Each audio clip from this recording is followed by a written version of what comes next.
Hi, my name is Sebastian, and I'm wanting to experiment in a different type of content direction that I don't think anybody else on YouTube has done. If there is, you can fucking have me in the comments. But I'm wanting to do videos where I just read fanfics. Like basically, like sort of ASMR, but like not really. So, let's start here. When You're Here by SacheSky. Summary. Kafka still grabbed her hand and spun her around.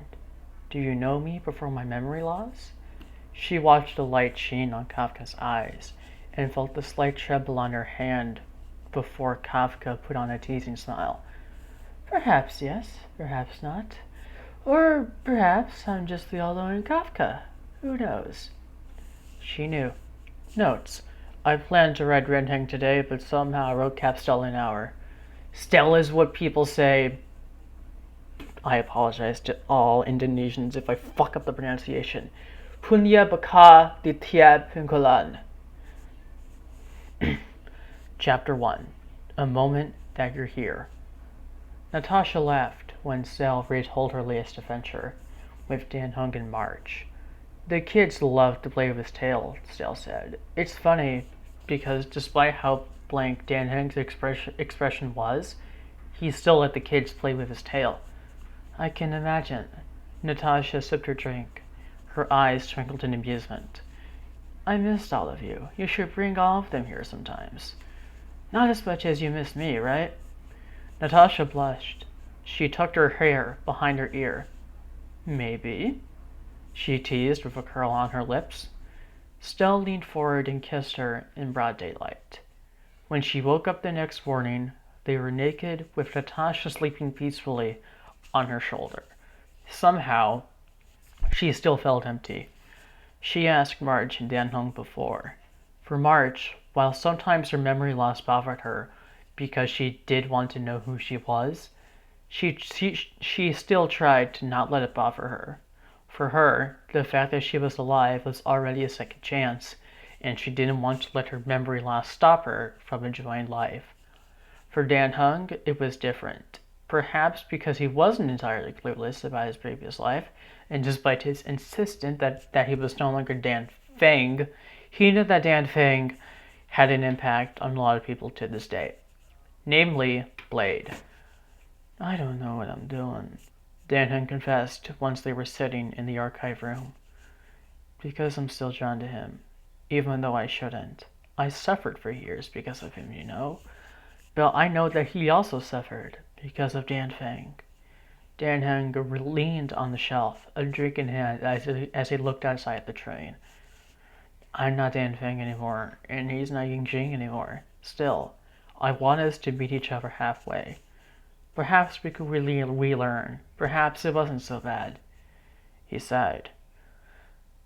It's just a wish. Still by her lip, she understood what he was feeling. She also wanted the companion of someone long gone. Only like Dan Hung, she didn't know who that person was.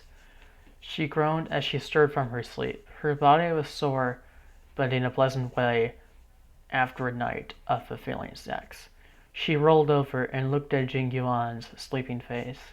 His eyelashes were long and almost translucent from how white they were. A light snore released from his lips, and Stel felt amused. Who knew the esteemed general snored in his sleep? She sighed. The feeling was back again. The feeling of emptiness that she had hoped would be fulfilled by having another's presence. Honestly, she didn't get it. She had fun with Jing Yuan. What more did she want? However, the feeling persisted, accompanied by the usual wrongness that she could only assume was due to her memory loss. Perhaps it was a good thing?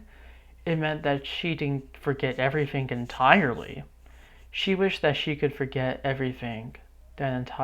She wished she could forget everything entirely, then be cursed by the feeling. It was almost a relief when Jing Yuan's phone rang and woke the man. He looked at the phone screen and went to shower quickly. I'm late, he told Stel as he put on his clothes. I'm sorry. I wish I could have breakfast with you. It's fine. You're the famous General Lover, after all. Your subjects await you. Still teased. And I had fun last night. She winked. Jing Yuan laughed and kissed her. I really should go, he said after they let go. I hope to see you soon, Stell. Then he was at the door. Stell slumped on the bed. She hated the feeling. She was walking around Lofu aimlessly when she heard someone call her. Turning around, she saw Kafka sitting in one of the cafes with a cup in her hand. What are you doing here? Stell asked when she reached her. You're not making trouble, are you? She glared. Honestly, why was Kafka here, broad daylight in Lofu? She was a criminal. Nothing of the sort. I'm just enjoying my day here. I'm just enjoying my day here. She drummed her fingers on the table. Lady is somewhere here. Probably me and your friend. Stell sighed. Well, she guessed it was fine to let Dan Hung do what he wanted, even if what he wanted was a big grumpy criminal. I've heard an interesting story here. Kafka tilted her head. How was your date with Lofu's beloved general? None of your business, was Stell's quick response. You shouldn't be here. So cold. Kafka stood up and hooked her hand around Stell's elbow. How about we walk around here and enjoy our day? It'll be a while before Blady and your friend finish their business. Stell preferred to wait until Dan Hung was safe inside the train, but she wouldn't know what to do until then. Following Kafka's whim sounded like a bad idea, but maybe that's what she needed? She felt like doing something reckless, just to scratch the itch beneath her skin. Fine, she said, and let Kafka steer her around Lofu. It was a nice day, and spending the day with Kafka wasn't that bad. It was quite pleasant, actually, even weirder, walking around with their arms linked together, while Kafka's chatter filled her ears, somehow felt familiar. She didn't know what that meant. Still, there were things that Stell noticed. Kafka somehow knew she didn't have preferences or allergies to food. She also knew that Stell preferred short skirts or pants because they were easy to move around. There were other things as well that Kafka shouldn't know if she didn't know Stell intimately. Kafka. Stell grabbed her hand and spun her around. Do you still know me before my memory loss? She felt a light sheen on Kafka's eyes and felt the slight tremble on her hand before Kafka put on a teasing smile. Perhaps yes. Perhaps not. Or perhaps I'm just the yellow-eyed Kafka. Who knows? She knew. Stell knew deep inside her, as if she already memorized Kafka's every little mannerism, even though she had lost her memory. Why didn't Kafka say anything? You can't lie to me, Stell said. She could see a twitch on Kafka's shoulder to know that Kafka had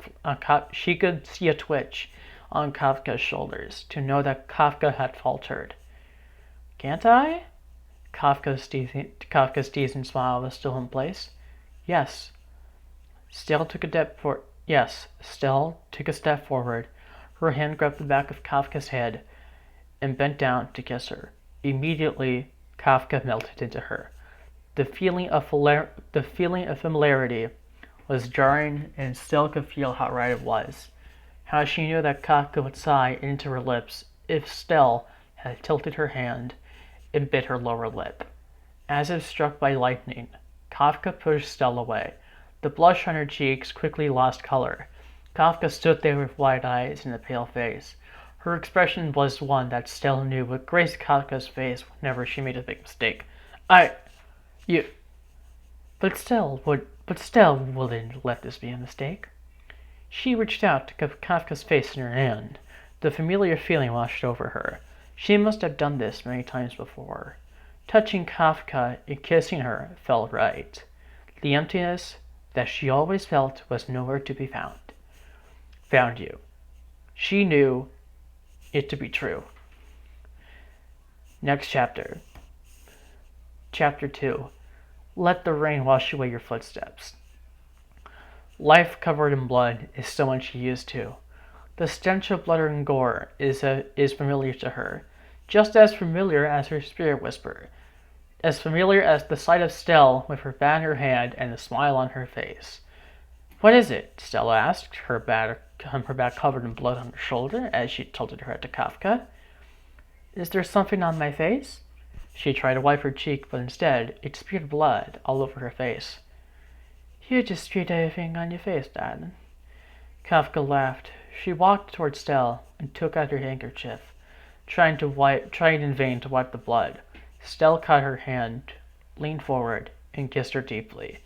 Kafka could smell blood and everything that was so wholly of Stell. It invigorated her. It made Kafka think that everything was going to be all right. "I love you," Stell whispered to her lips. A smile rose on her lips. "Love you too, darling," Kafka whispered back. The